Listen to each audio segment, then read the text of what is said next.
الوحدة مش دايما خوف.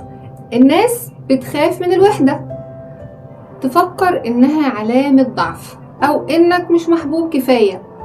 بس اللي محدش بيقوله ان الوحدة ساعات بتكون النجاة الوحيدة من الدوشة اللي حوالينا.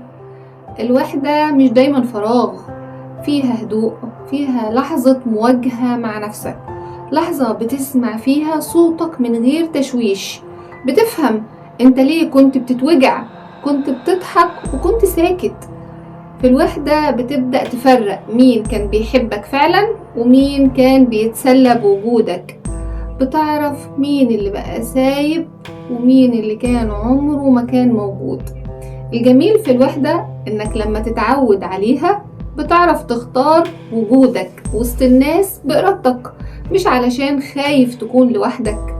بتتعلم تبني لنفسك من غير اتكالات، وتفهم ان الراحة مش دايما في القرب، ساعات الراحة بتكون في السكون.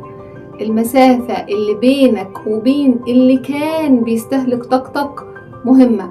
انت مش وحيد، انت بتتجمع وبتتصفى وبتتلم من جديد.